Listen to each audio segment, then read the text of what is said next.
go back, Lord, to the way I used to live, the way I used to live.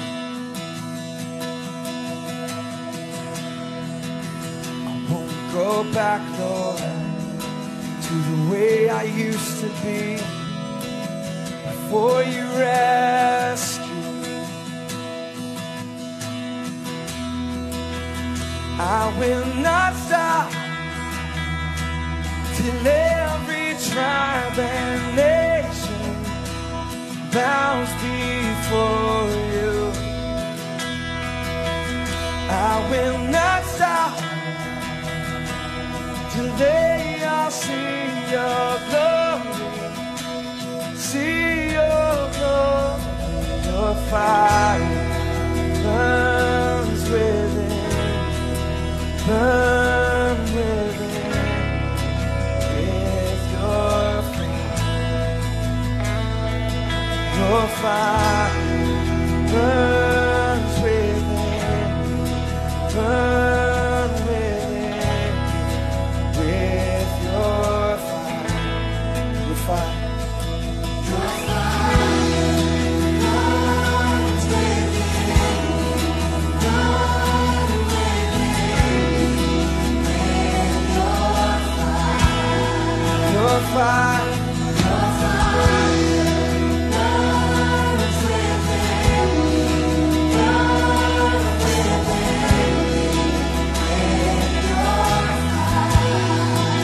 Lift up your eyes. Lift up your eyes to see the glory of the Lord is on the earth. Arise, arise, arise. Lift up your eyes. Lift up your eyes to see the glory of the Lord is on the earth. Arise, arise, arise. Lift up your eyes. Lift up your eyes to see the glory of the Lord is on the earth. Arise, arise. Lift up your eyes. Lift up your eyes to see the glory of the Lord is on the earth. Arise, arise. Your fire burns within me, burn within me with your fire. Your fire burns, your fire burns within me, burn within me with your fire. Your fire burns, Lord. Burns within, burn within me with your fire. See your fire.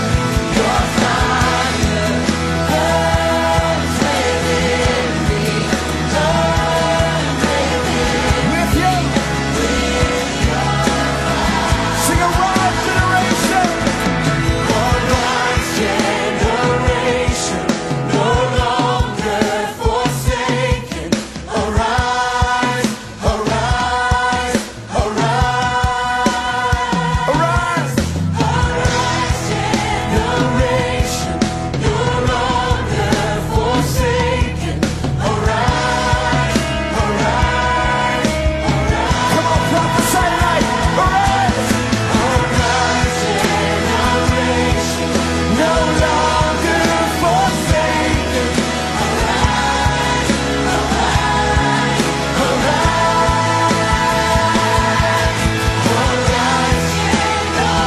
Come on, no longer forsaken. Arise, arise, arise. Your fire burns within me, burn within me with your A blessed morning everyone. Kamusta po tayong lahat? Let me start po with a question na galing sa sikat na commercial. Para kanino ka bumabangon? Alam niyo yun. Natanong niyo na ba sa sarili niyo ang tanong na ito? Maaring most of us answers family, sa mga anak, sa mga pangarap, or etc. Kanino ba talaga tayo bumabangon? Today, church, God reminds us that in our everyday life, we should be thankful. Thankful to God dahil bumabangon pa tayo. Bumabangon tayo not just to do our daily activities. Inaalaw ni God na bumangon tayo for His glory alone. So bumabangon tayo to give Him glory. Bumabangon tayo to praise Him forever. Sabi nga po sa Psalms 150, ESV po, praise the Lord, praise God in His sanctuary. Praise Him in His mighty heavens. Praise Him for His mighty deeds. Praise Him according to His excellent greatness. Praise Him with trumpets, sounds. Praise Him with lute and pipe.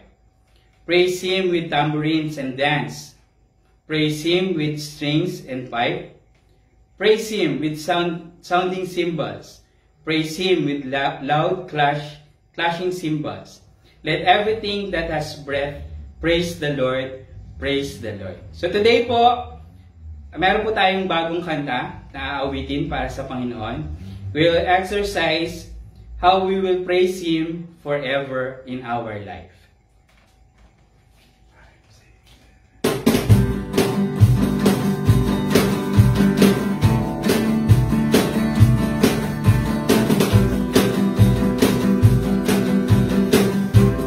Praise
tayong umawit para sa Panginoon. Sabi nga po sa Romans 8:31-32, "What then shall we say to these things?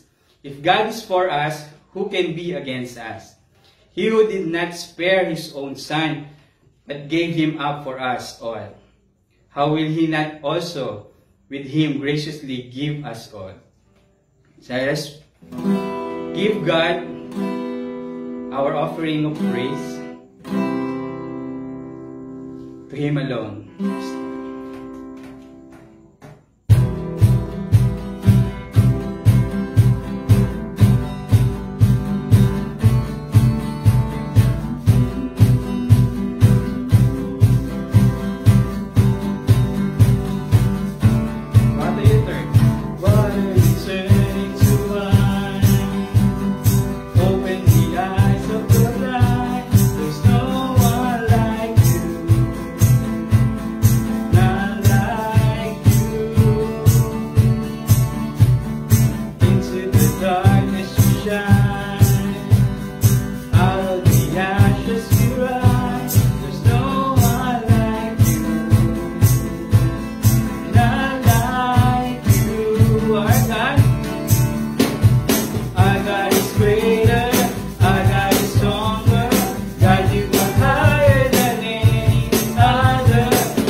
Heavenly Father, truly, you are greater.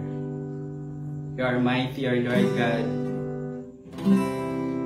And you are our healer, Lord God. Maraming salamat, Lord, for the life na patuloy niyong pinagkakaloob sa amin. Thank you, Lord God, for giving us a reason, Lord God, kung bakit kami nabubuhay every day. And that is to praise you, to glorify your name, Lord God, and to fulfill your commands, Lord God, sa amin. May this day, Lord God, gives you glory. May this day gives you honor, Lord God. Maraming salamat, Lord, for allowing us to experience your love, to experience your power, and to experience you, Lord God, in our life today.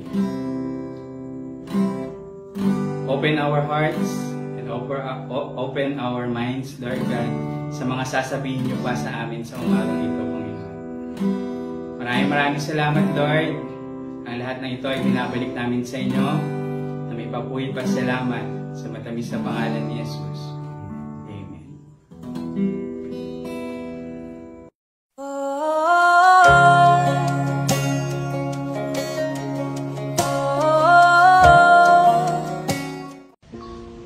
Magandang umaga po muli mga brothers and sisters. Kamusta na po kayo?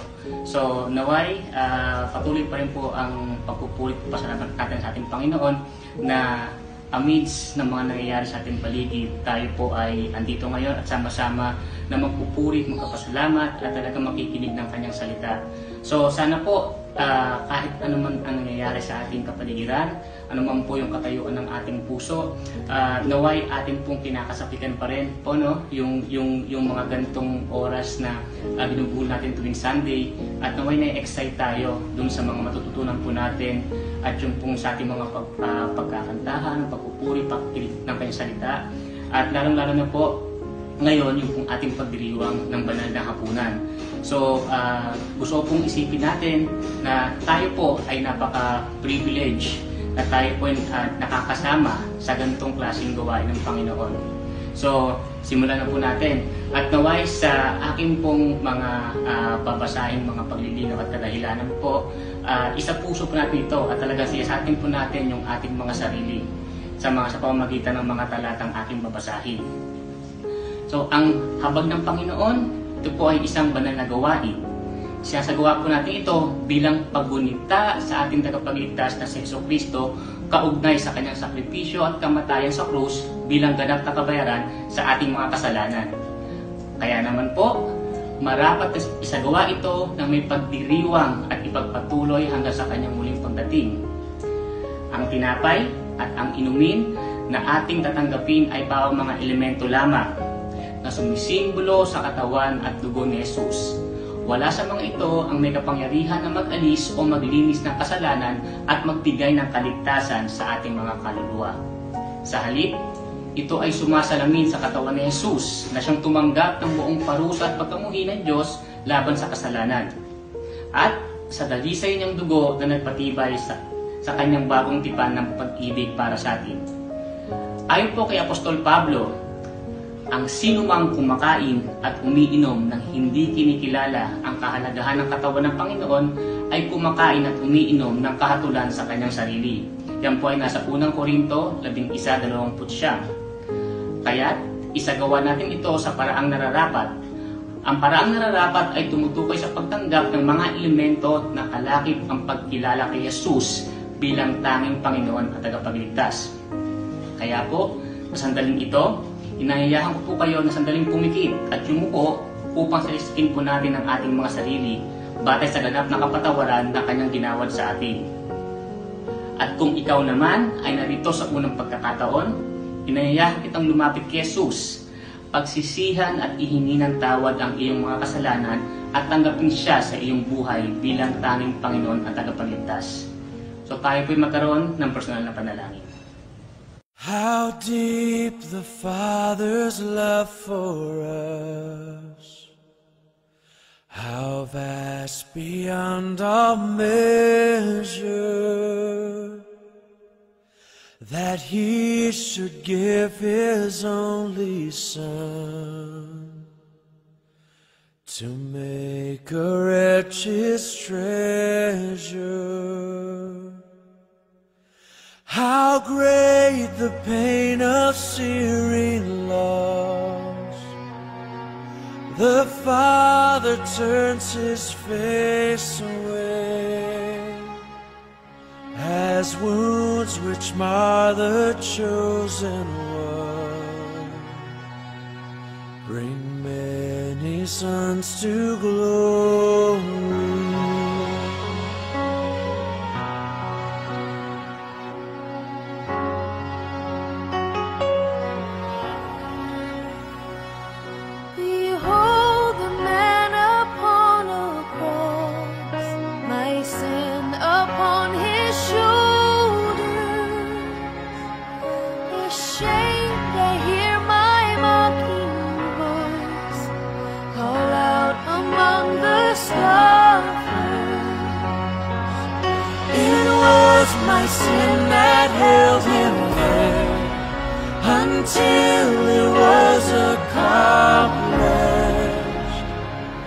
His dying breath has brought me life.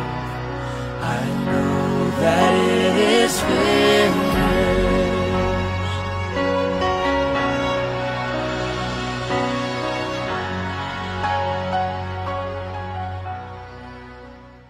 So, sa sandaling ito po, atin pong kunin ang tinapay at tayo po ay manalangin. Aming Amang nasa langit, sa umagang ito, kami po ay nagpupulit ng papasalamat. Talagang salamat Panginoon sa pribilehiyong binigay niyo po sa amin upang kami makasama sa pagdiriwang ng banal na gawain na ito. Sa umagang ito, Lord, hawak ko po ang tinapay, Lord, na sumisimbolo ng iyong katawan. Ang iyong katawan, Lord, na talagang nagpahirap, Lord God, para, Lord, ma-demonstrate yung Panginoon ang pagmamahal niyo sa amin. Maraming salamat, Lord God, at talagang kami po ay nagdiriwang, Panginoon, sa mga sandaling ito, Lord, at kayo po ay inaalala namin. Dalangin ko ito sa ngalan ni Jesus. Sapagkat ito ang turo na tinanggap ko mula sa Panginoon at ibinigay ko naman sa inyo. Noong gabi, siya ay pinagkanulo, ang Panginoong Jesus ay dumampot ng tinapay, nagpasalamat at pinagpiraparo sa iyon at sinabi, ito ang aking katawan na inihahandog para sa inyo. Gawin niyo ito bilang pag-alaala sa akin. Sama-sama po natin tanggapin ang tinapay.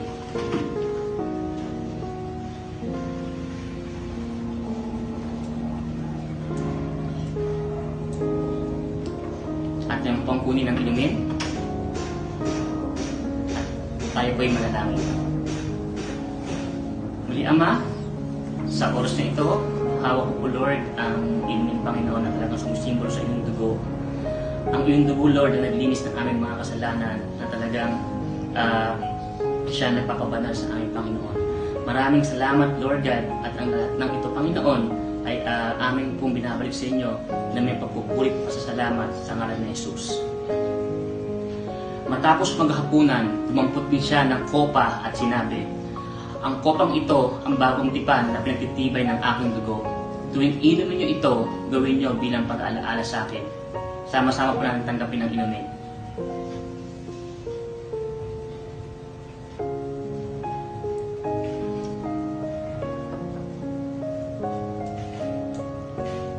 At bilang pagtatapos po, sabi sa unang Korinto 11:26, sapagkat tuwing kakain kayo ng tinapay na ito at iinom sa kopang ito, ipinapahayag nyo ang kamatayan ng Panginoon hanggang sa kanyang muling pagparito.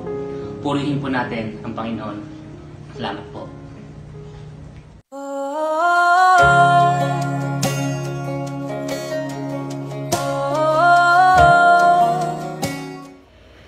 Good morning, a blessed church. Para po sa pagpapatuloy ng ating pag-aaral sa The Beatitudes o yung Truly Blessed na series natin, samahan niyo po muli ako sa Matthew 5:1-12. Again, basahin po natin yung Matthew chapter 5 verses 1-12. Nang makita ni Jesus ang napakaraming tao, umakyat siya sa bundok. Pagkaupo niya, lumapit ang kanyang mga alagad at siya'y nagsimulang magturo sa kanila. Pinagpala ang mga taong walang inaasahan kundi ang Diyos, sapagkat kabilang sila sa kaharian ng langit. Pinagpala ang mga nagdadalamhati, sapagkat aaliwin sila ng Diyos. Pinagpala ang mga mapagpakumbaba, sapagkat mamanahin nila ang daigdig. Pinagpala ang may matinding hangarin na sumunod sa kalooban ng Diyos, sapagkat sila'y bibigyang kasiyahan ng Diyos. Pinagpala ang mga mahabagin, sapagkat kahahabagan sila ng Diyos. Pinagpala ang mga may malinis na puso, sapagkat makikita nila ang Diyos. Pinagpala ang mga gumagawa ng paraan para sa kapayapaan, sapagkat sila'y ituturing ng mga anak ng Diyos. Pinagpala ang mga inuusig ng dahil sa kanilang pagsunod sa kalooban ng Diyos, sapagkat kabilang sila sa kaharian ng langit. Pinagpala ang mga nilalait at inuusig ng mga tao, at pinaparatangan ng lahat ng uri ng kasamaan na pawang kasinungalingan ng dahil sa akin. Magsaya kayo at magalak sapagkat malaki ang inyong gantimpala sa langit. Alalahanin ninyong inusig din ang mga propetang nauna sa inyo. Pagpalain po ng Panginoon ang pagkabasa ng kanyang salita. Samahan niyo po ako sa isang maikling panalangin ng paghingi ng gabay. Panginoon, salamat pong muli sa umagang ito na kami po ay sama-sama sa Espiritu na nag-awitan, sumamba. At ngayon, Panginoon, kami po ay makikinig ng iyong salita. Gabayan niyo po kami, Panginoon. Kami po ay nagpapakumbaba at kinikilala po na wala po kaming kakayahan, kahit kapirasong kalakasan o karunungan, Panginoon, para maunawaan ang mga spiritual na bagay labas sa tulong ng banal na Espiritu. Panginoon, kami po ay nagmamakaawa at humihiling, Panginoon, ng iyong habag na kami po ay patuloy ninyong turuan at baguhin. Panginoon, salamat po muli sa umagang ito. Magalak ka po sa aming pakikinig at ingatan niyo po kami sa kanikanya naming tahanan. Ito po ang aming samot dalangin sa pangalan ni Jesus. Amen. Ayon po sa isang census search results, meron na raw pong halos 5,000 katao sa Amerika ang nagtataglay ng pangalang Mercy. Pero alam niyo po ba, sa palagay ko, hindi po padadaig ang mga Pilipino pagdating sa laban na yan. Kasi malamang, bawat isa sa atin, minsan sa ating buhay ay nakatagpo na tayo ng tao na ang pangalan ay Mercy. Pwedeng kamag-anak, kaibigan, kakilala, or kahit stranger. Pero nagkalat po ang mga Mercy sa Pilipinas, hindi po ba? Minsan nga po naisip ko, masarap maging boss si Mercy. Isipin niyo yun, ang dami mo nang late sa trabaho pero nahihiya siyang i-terminate ka kasi nga, Mercy ang pangalan niya. Ang sabi ni Jesus, "Blessed are the merciful, for they shall receive mercy." Blessed are the merciful, for they shall receive mercy. Ano po kaya ang ibig sabihin dito ni Jesus? Yung mga nakaraang beatitudes po natin na pinag-aralan, yung poor in spirit, yung mourners, meek, hungry and thirsty, ay tumutukoy sa mga panloob na kaganapan sa puso ng mga mananampalataya. It's about what happens in us through the power of the Holy Spirit. Pero po itong mga natitirang beatitudes naman na isusunod nating pag-aralan sa mga darating na linggo, including today's topic po, itong merciful, ay mga panlabas na epekto. These are consequences, these are fruits of what happened inside of us. These are external manifestations of being poor in spirit, of being a mourner, of being meek, of being hungry and thirsty. Dito po natin makikita ang matalino at maingat na pagsasalansa ni Jesus sa kanyang pangangaral. So he came prepared with a sermon outline. He preached the Beatitudes in a systematic and organized manner. So hindi po bara-bara ang preaching na ito ni Jesus on the Mount. Matututunan po natin sa araw na ito kung anong ibig sabihin ni Jesus sa pangungusap na blessed are the merciful. Namuhay si Jesus sa Israel noong mga panahong nasa ilalim ito ng pamamahala ng Roman Empire. I think many of us know that already. At hindi po matunog sa mga Roman citizens ang salitang mercy. They admire manly courage, strict justice, firm discipline, and absolute power, but not mercy. So hindi masyadong appealing sa kanila itong konsepto ng habag. Kahit nga po yung mga philosophers nila, ang tawag po dito sa salitang mercy ay disease of the soul. For them, it is a disease or sickness of the soul. Sa Tagalog, karamdaman ng kaluluwa. In the Roman world, the concept of mercy is to be rejected if one desires to be successful. So under that Roman world, uso po ang pagkakaroon ng mga alipin noong mga panahong iyon.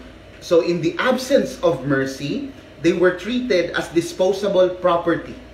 Para lang silang mga bagay na pwedeng itapon kung kailan gustuhin. Yan po ang masaklap na kalagayan ng mga alipin during those times. Kawawa din po ang lagay ng mga kababaihan noon. In the absence of mercy, they were less valued. Kawawa din po ang mga sanggol na ipinapanganak na may kapansanan. In the absence of mercy, a father has the option to reject and expose a sickly child to a dangerous environment until he or she dies. So kapag ikaw pinanganak na may kapansanan, iiwan ka lang ng tatay mo sa kung saan hanggang sa ikaw ay pumanaw. The Roman government, as we know it, are not satisfied with just instantly killing a criminal. Palagay ko po, alam na alam natin yan. Lalo't lalo, nagbabasa po tayo ng gospel. Alam natin kung anong dinanas ni Jesus sa kamay ng mga Roman soldiers. Hindi po sila kontento na patayin lamang ang kanilang mga kriminal, kundi ito'y pahirapan. Simula pa lamang sa papabuhat ng mabibigat na bagay hanggang sa paglalatigo, pagpapako, at paniniguro na sila'y patay na sa pamamagitan ng pagtusok sa tagiliran. Hindi po ba? So, isa po sa mga pinakamalupit sa kasaysayan ng mga sundalo ay ang mga Roman soldiers. Palaging may kaakibat na torture ang pagpaparusa. Sa pamamagitan ng pagtuturo ni Jesus ng The Beatitudes, pinatutunayan niya na hindi natin kailangang magpakita ng kalupitan sa kapwa upang maituring na malakas. That's the point of the Beatitudes. For Jesus and for the citizens of His kingdom, mercy is not a sickness of the soul. Rather, it is the health of Christian experience.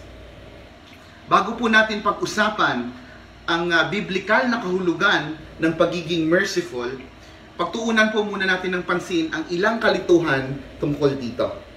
Okay? Una po, being merciful is not about tolerating evil. Again, being merciful is not about tolerating evil.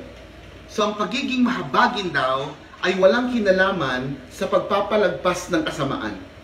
Wala itong kinalaman sa pagsasawalang kibo.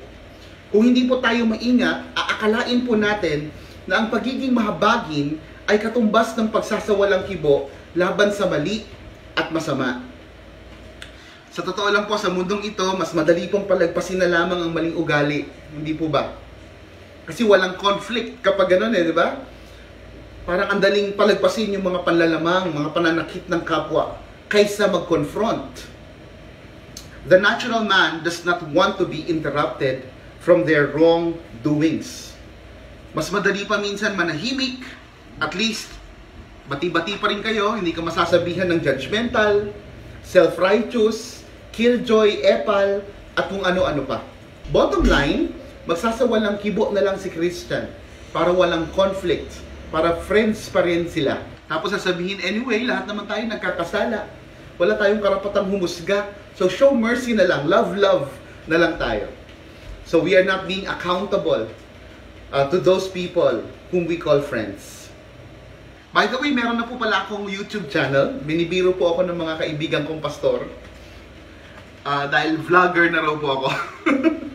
Well, I'm just embracing the new normal, taking advantage of it, para patuloy na makapag-share ng gospel online. At isa po sa mga most watched video ko, at most liked na rin, ay video po ni Pastor Rendel. Ito po ay excerpt sa isang sermon niya, entitled Endearing Love.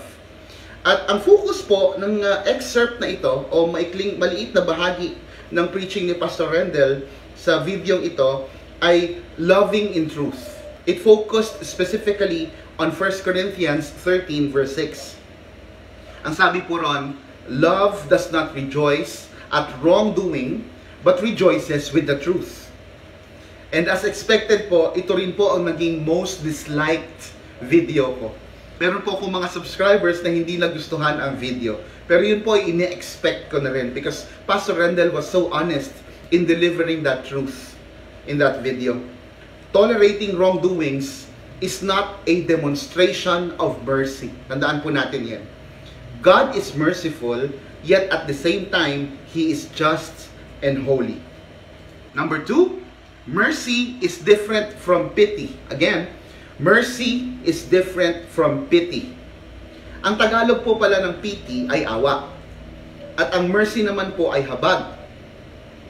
So, pwede palang magpakita ng pity, pero hindi ibig sabihin nun, merciful ka. Okay? So, pwede kang maawa, pero hindi iyon katumbas ng pagkahabag. The word pity describes our emotional reaction when we see someone else's misery.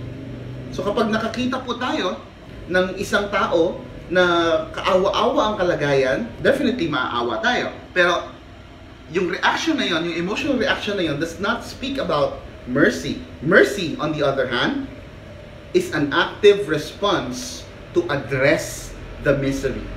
So hindi lang tayo basta naawa, kundi hindi tayo mapakali. Mercy is not about feeling pity. It is a strong urge to do something to relieve the situation. So mamaya po, mapag-aaralan pa natin ito ng mas malalim. Pero mahalagang matandaan for now na ang habag ay iba sa awa. Mercy is different from pity. And number 3, mercy is different from grace. Mercy is different from grace. Ganito po ang pagkakaiba. Kapag ibinigay sa atin ang isang magandang bagay, kahit hindi tayo karapat-dapat, grace ang tawag doon. Kapag ipinagkait sa atin ang isang masamang bagay na nararapat talaga sa atin, mercy naman ang tawag doon. So yun po ang kaibahan. Okay? Grace po ang iginawad ng Diyos para mapatawad ang ating mga kasalanan. Mercy naman ang iginawad ng Diyos para mapigilan ang epekto ng kasalanan. So nakikita po natin ang kaibahan. God dealt with our sin through grace. And then He dealt with the consequences of our sins through mercy. So yan po ang kaibahan ng dalawang iyan. Kaya po sa Bible, mapapansin po ninyo, laging magkasama yan, ano? Laging tandem. Actually, tatlo po sila. Hindi lang pala tandem, kundi tatlo sila. Pinsan nila si peace. yan. Grace, mercy, and peace.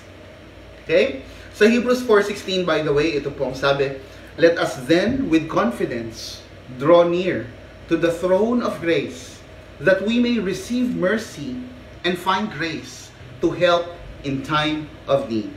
So nakikita po natin, most of the time, when we see the word mercy in Scripture, lagi pong karugtong ang salitang grace. Pero I hope at this point, clear na po sa atin kung ano ang kaibahan nitong dalawa. Tapos na po tayo sa mga kalituhan. We're done with the confusions about being merciful. Now, let's go to the characteristics. The New Testament word is eleemon, which denotes active compassion. Lumalagpas po ito sa kahulugan ng pagiging concerned. Kapag ikaw ay merciful, hindi ka lang basta concerned. Okay? Ito yung tipong concerned ka sa iba, pero hindi ka mapakali ng walang ginagawa. Okay? So ito pong ibig sabihin ng salitang eleemon, or mercy. Okay? Nakaramdam ka ng awa, pero hindi ka nanahan sa pakiramdam lamang. Kinakailangan meron kang gawin. It is an active reaction towards someone else's misery. Biblical mercy is a sense of pity with a desire to relieve the suffering. So pag pinag-usapan po ang habag sa biblikal na konteksto, ito po ay awa na may kasamang pagnanais na tugunan ang paghihirap ng ibang tao. That is what being merciful meant in the Bible. Kahapon po meron po akong nabasa na balita. Ito po ay tungkol sa isang nanay na gusto pong magka-COVID-19. Kasi po gusto niyang damayan yung kanyang special child na anak na kasalukuyang nakikipaglaban sa COVID-19 doon sa ospital. So para sa kanya, mas maganda na meron na rin siyang COVID-19 para meron kasama yung kanyang anak. Masisisi po ba natin ang nanay na ito? A mother will do everything for her suffering child. Kaya nga po, karaniwan sa mga magulang, hindi lang naman mga nanay, kahit mga tatay, karaniwan sa atin magsabi na, Lord, ako na lang po, wag na lang po yung aking anak. Kasi meron po tayong maigting na pagnanais na saluhin ang paghihirap ng ating mga anak. Pero ang scope po ng biblical mercy ay hindi lang yung mga taong madaling mahalin. Kapag ka mag-anak natin, lalo't anak natin, napakadaling mahalin. Because we know they are our own children, hindi po ba? Pero when we talk about the scope o yung saklaw ng biblical mercy, saklaw din po nito ang mga taong humahamon sa ating mga pasensya. Hindi po ba agree naman tayo? Hindi naman lahat ng tao na nakakasalamuha natin ay easy to get along with. Merong mga tao na ayaw nating kasama, nahihirapan tayong makipag-usap sa kanila, at nahihiya tayong kasama sila. No? But these people, are part of that scope when it comes to biblical mercy. Ang Diyos mismo ang nagpakita ng pinakadakilang halimbawa ng habag. Palagay ko hindi naman po tayo disagree sa bagay na yan. Lahat po tayo ay nakaranas ng dakilang habag ng Diyos. Nangyari po ito nang isugo ng Diyos Ama si Jesus sa daigdig upang iahon ang mga makasalanan tulad natin mula sa kaawa-awa nating kalagayan. So hindi po lingid sa Diyos ang miserable nating kondisyon. Hindi lingid sa Kanya ang kasalukuyan at maging ang mga paparating na pagdurusa na laan sa atin bilang mga makasalanan. Pero sa kabila ng ating kalagayan, sa kabila ng ating mga pagsuway, umakto ang Diyos at tinugunan ang pinakamatindi nating pangangailangan. He came to save us. He came to forgive. He came to die in our behalf. At hindi lang niya tayo dinamayan. Sa halip, itinago niya tayo sa kanyang likuran upang saluhin lahat ng kaparusahan na laansana para sa mga makasalanang tulad natin. Yan po ang ginawa ni Jesus. Namatay siya sa krus at sabay na iginawad ang katarungan at habag. For God, justice and mercy are never opposed to one another. He was able to exhibit both. He was able to execute both for our sake. Kaya higit po sa lahat, ang salitang merciful ay paglalarawan tungkol sa kung sino ang Diyos. This is about God. It's an adjective that is applied especially and specifically to God. Ang kamatayan ni Jesus ay hindi pagpapakita kung gaano tayo kahalaga, kundi ito'y pagpapakita kung gaano kayaman sa habag ang Diyos. Kinahabagan po tayo ng Diyos kahit na pwede naman po tayong ibasura. Hindi po ba? Christ died for us when we were yet sinners. Yan po ang sabi sa Romans 5:8. Sabi po sa Ephesians 2 verse 4, subalit napakasagana ng habag ng Diyos at napakadakila ng pag-ibig niya sa atin. So huwag po natin kakalimutan yan, ha? Ang value po doon sa crucifixion ay dapat nakatuon kay Jesus. Dapat nakatuon sa Diyos. Yan po ang tandaan natin. Why? In the first place, God is rich in mercy while we are poor in spirit. Tayo po yung mga pulubi. So do we understand that contrast? We must understand the difference. Humakbang lang po tayo kaunti, pabalik, para maging malinaw sa atin ang pagkakalakip-lakip ng mga beatitudes na ito. Okay po? Una po, nakita natin kung gaano tayo kapulubi at kung gaano tayo kasalat sa kabanalan. We became poor in spirit. Okay? At nang malaman natin kung gaano tayo kamiserable, nagkaroon po tayo ng bigat ng pakiramdam tungkol sa ating kalagayan. We started to hate our sin. We mourned about our sinfulness. Nang maunawaan natin na wala tayong pwedeng ipagmalaki sa harapan ng Diyos, natutunan nating magpakumbaba at magpasakop sa kanyang kagustuhan. We became meek. At kaakibat ng pagpapasakop na ito, ang matinding pagkagutom at pagkauhaw sa katwiran at kabanalan na hindi matatagpuan kanino man maliban lang sa Diyos. So we hunger and thirst for righteousness. At ngayong nakasumpong tayo ng habag mula sa Kanya, nagkakaroon po tayo ng habag na maaari nating igawad sa iba. We became merciful. So yan po ang connection ng bawat isang beatitude na yan. And this is the first among the 4 manifestations of our inward transformation. We can never be truly blessed until we become merciful. Also, we can never be merciful until we are shown mercy. Natatandaan niyo pa po ba yung parable ni Jesus patungkol sa the Good Samaritan? Ikinuwento po ni Jesus ang parable na ito habang nakikinig ang mga Pharisee kasi gusto niyang i-challenge yung mataas na tingin ng mga Pariseo sa kanilang sariling kabanalan. So ano pong kwento? Habang naglalakbay po ang Samaritano, nakita niyang nakahandusay ang isang lalaki na hinold up at binugbog ng mga kawatan. And given po dito sa context ng parable na ito, yung nakahandusay po ay isang Hudyo. So take note, by the way, ang mga Samaritano ay pinandidirihan ng mga Hudyo. The pure-blooded Jews considered the Samaritans as sinful and immoral. Jews don't talk to Samaritans. Hindi po sila nakikipag-usap sa kanila. Pero sa kabila nito, nahabag ang Samaritano sa kaawa-awang kalagayan ng Hudyong nakahandusay. While the priests, pati po yung temple person, yung Levite, ignored their fellow Jew, hindi nila pinansin, nagtuloy-tuloy lang sila sa kanilang paglakad, busy. Okay? Itong Samaritano ay tumigil na habag. He was moved with compassion.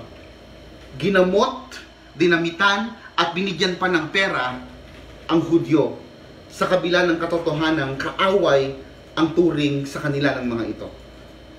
That's what we mean by biblical mercy. Hindi naman po maikakaila na ang Samaritanong ito ay kumakatawan kay Jesus at sa kanyang misyon ng pagliligtas, sa representation ito ng ating Savior. Pero hindi rin po maitatanggi na ito ang gusto ni Jesus para sa kanyang mga tagasunod. A merciful spirit does not look for an opportunity to avenge, but for an opportunity to demonstrate compassion even to those who have offended us. Natatandaan niyo pa po ba nang si Jesus ay ipako? Ang sabi po niya, Ama, patawarin mo sila sapagkat hindi nila nalalaman ang kanilang ginagawa. We see that in Luke chapter 23, verse 24. At nang si Esteban po ay pinagbabato hanggang sa mamatay, he was persecuted, lumuhod po si Esteban at sumigaw ng malakas. Ang sabi niya, Panginoon, huwag mo po silang pananagutin sa kasalanan ito. That's what we see in Acts chapter 7, verse 60. A true Christian is both a recipient and an agent of mercy. The greatest demonstration of mercy, by the way, is when we proclaim the gospel to the unbelievers. Yun po ang pinakamataas at pinakamaigting na pagpapakita ng habag. Tandaan po natin yan. Dapat lang naman po na makaramdam tayo at magpakita tayo ng habag sa pamamagitan ng pagtulong at pagbibigay sa kapwa. Bahagi po yun ng ating duty bilang mga Kristiyano. Pero hindi lang po pisikal at temporal na solusyon ang pwede nating ibigay. Meron pa po tayong kayang ibigay na mas higit pa sa tinapay, higit pa sa bigas at delata at sa lapi. Tandaan po natin yan. Maging si Pedro po, naalala niyo po ba, nung pinagaling ni Pedro, yung paralitiko, ang sabi ni Pedro, naku, wala akong silver, wala akong gold eh. Pero kung anong meron ako, ibibigay ko sa iyo. And he proclaimed power in the name of Jesus. You may give them bread and secure their meal for a day, but you can share also with them the bread of life and secure their eternity. Pero syempre, pwede naman pong parehas. Mas maganda nga po yun, hindi po ba? At basta't ginagawa natin para sa Panginoon ng pagtulong, yun po ay isang napakagandang bagay. For as long as Christ is the foundation of it. So, go ahead, magbigay ka ng pera, magbigay ka ng love gift, magbigay ka ng bigas, ng damit, okay? Pero gamitin mo ang pagkakataon na iyon para ituro sila kay Jesus. So kapag nagtanong sila kung kanino galing, sabihin natin, galing po kay Jesus. Ako po ay instrument lamang ng kanyang pagpapala. Why? Because our task is to make Jesus famous.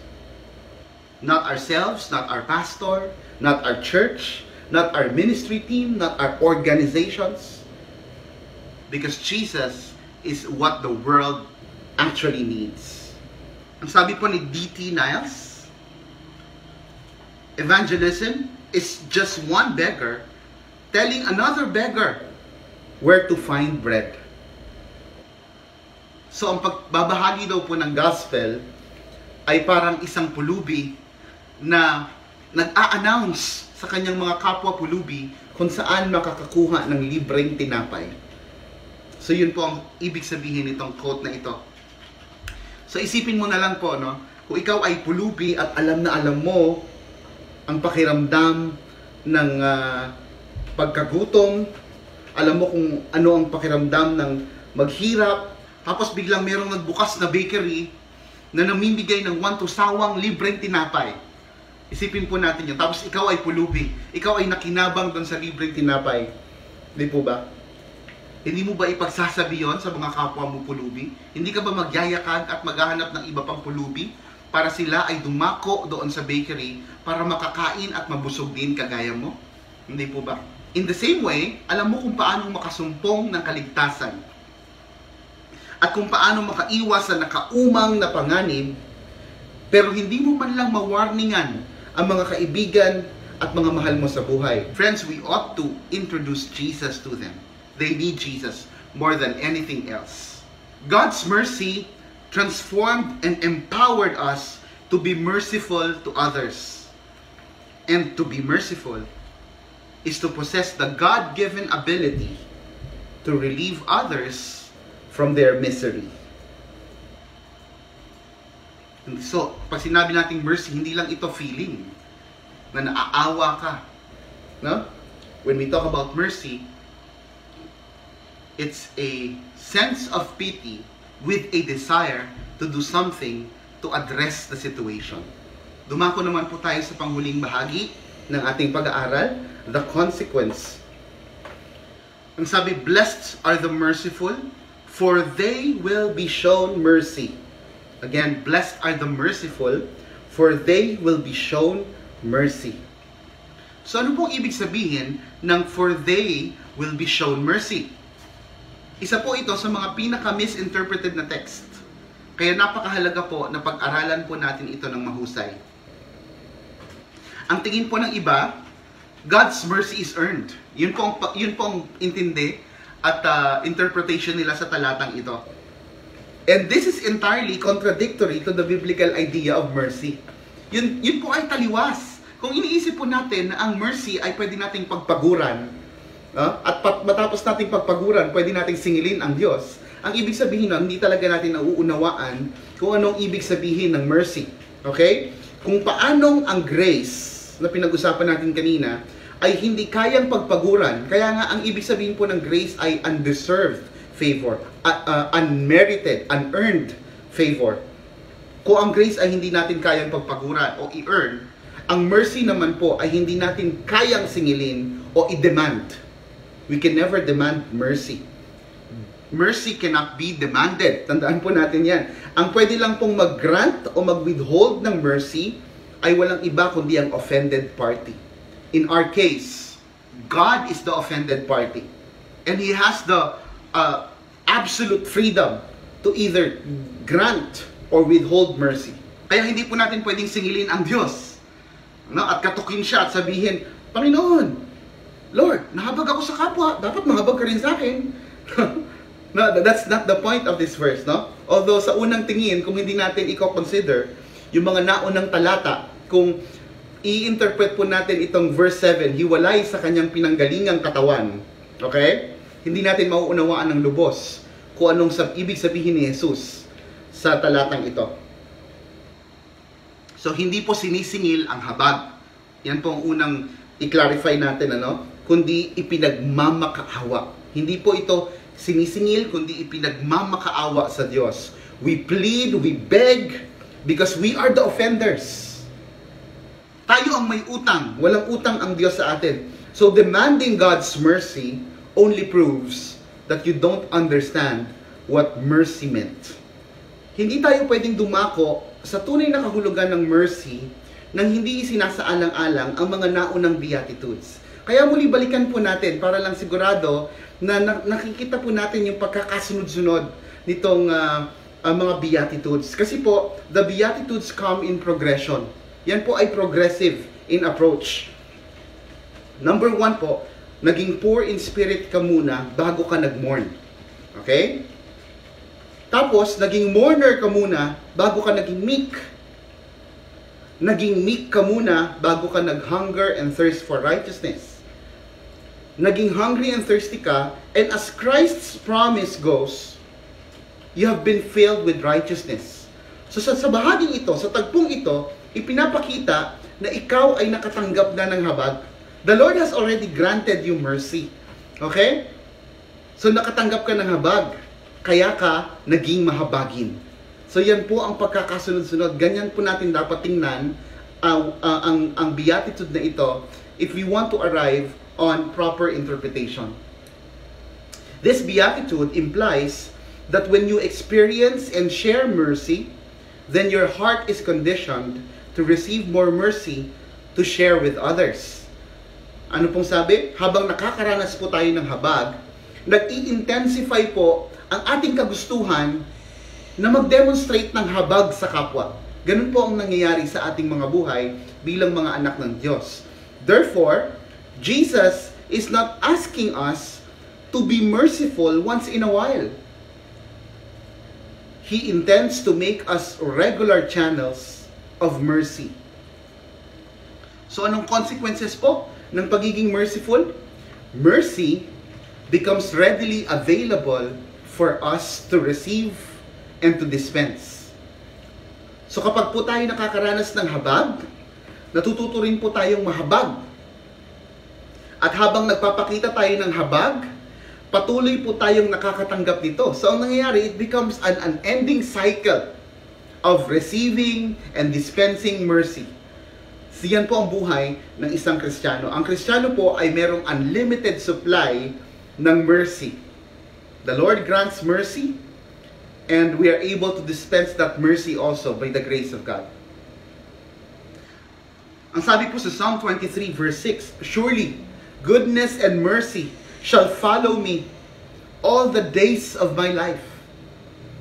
Bago po tayo tuluyang magwakas, gusto ko lang pong bigyang diin muli na ang pagiging merciful, tulad ng mga naunang beatitude na pinag-usapan na po natin noong mga nakaraang linggo, ay hindi natural sa tao. Again, this is not a natural tendency. Ito po ay batay sa pagkilos ng banal na espiritu sa puso ng mga mananampalataya. So no one has the capacity to be merciful on his or her own. This is not a natural tendency.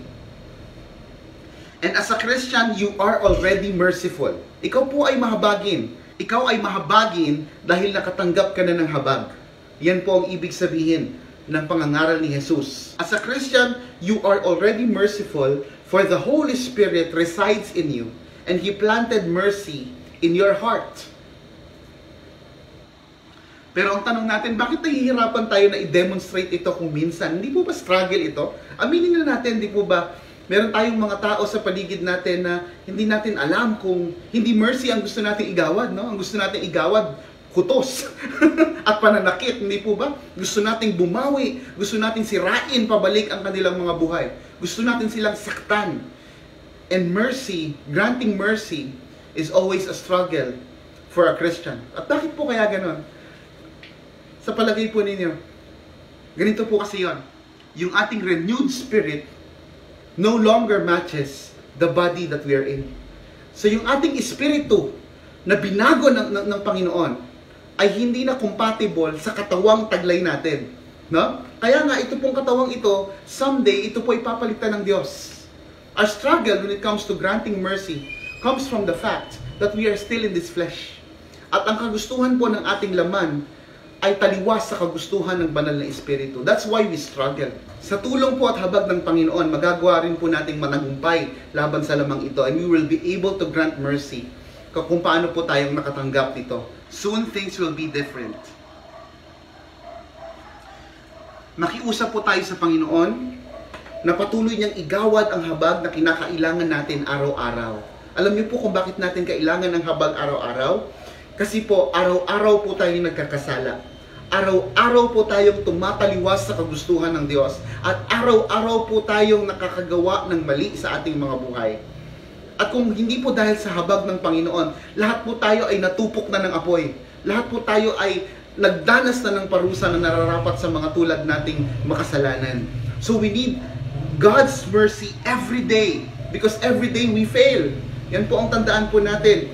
Araw-araw po nakikipagdigma ang ating espiritu laban sa laman. So we need God's mercy every day. So makiusap din po tayo sa Diyos na patuloy siyang maggawad ng mga pagkakataon upang patuloy nating maipamuhay ang beatitude na ito.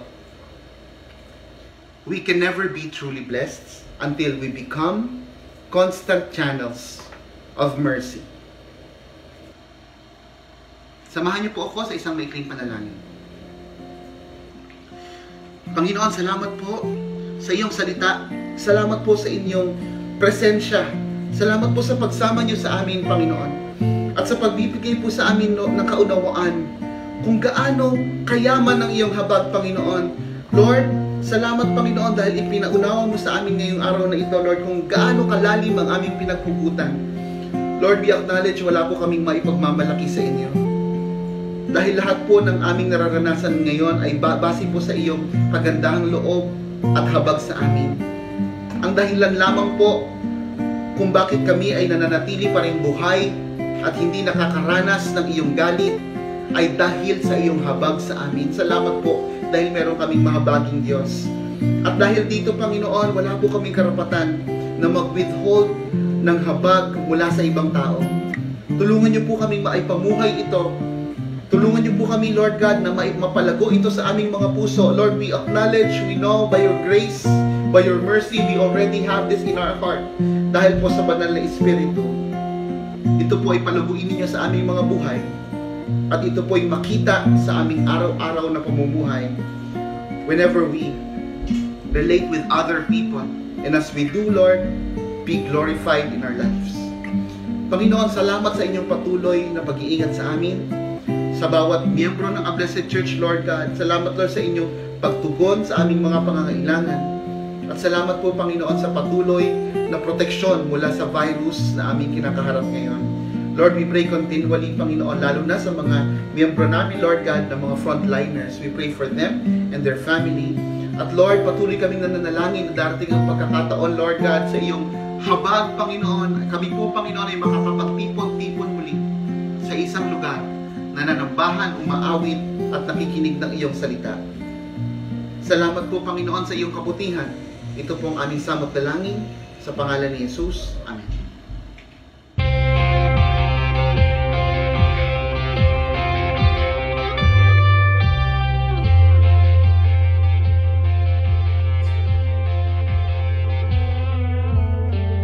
You hear me when I call. You are my morning song.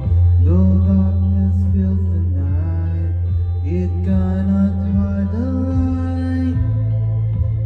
Whom shall I fear? You crush the enemy underneath my feet. You are my sword and shield.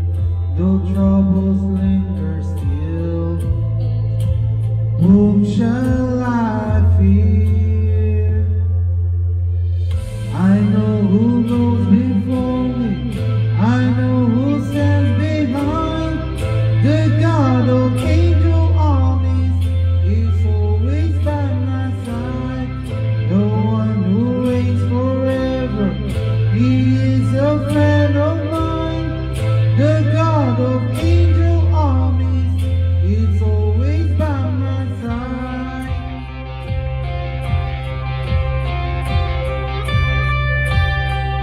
My strength is in your name, for you alone can save.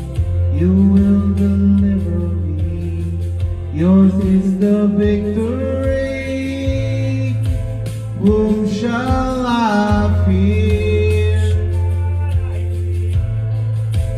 Whom shall I fear? I know who goes before me, I know who stands behind. The God of angel armies is always by my side. The one who reigns forever, he is a friend of mine. The God of angel armies is always by my side. and nothing formed against me shall stand. You hold the whole world in your hand. I'm holding on to your promises. You are faithful. You are faithful. Nothing formed against me shall stand. You hold the whole world in your hands. I'm holding on to your promises. You are faithful. You are faithful. You are faithful.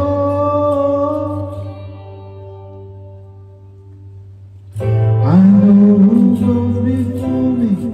I know who stands behind. The God of angel armies is always by my side.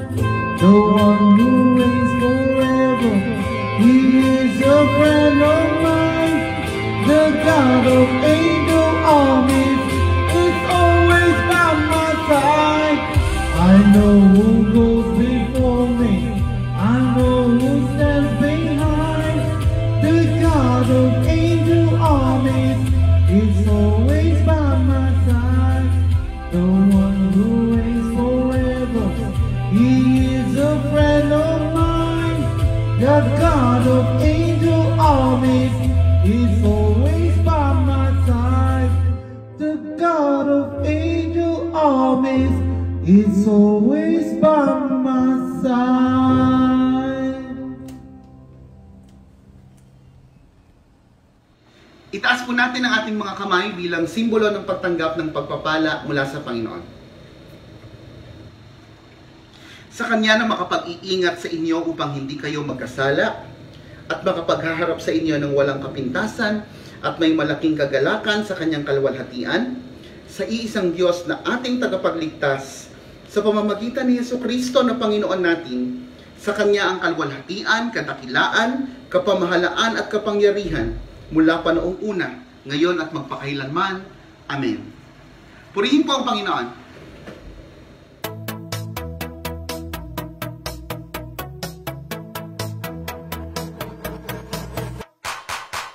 You're the reason why our hearts are beating. You're everything we need. You're the reason for the songs we're singing. We sing because we're free. Come on, we'll let it rise up to our God and Savior. Come on, we'll shout it out louder now. We'll sing it out forever. Hear our praise rising up. Whoa, from the hearts of the found. Whoa, we lift a shout to the one who has saved us. What a beautiful sound. Whoa, rising up to you. Rising up to you. To our King who saves in our endless praise. Rising up to you.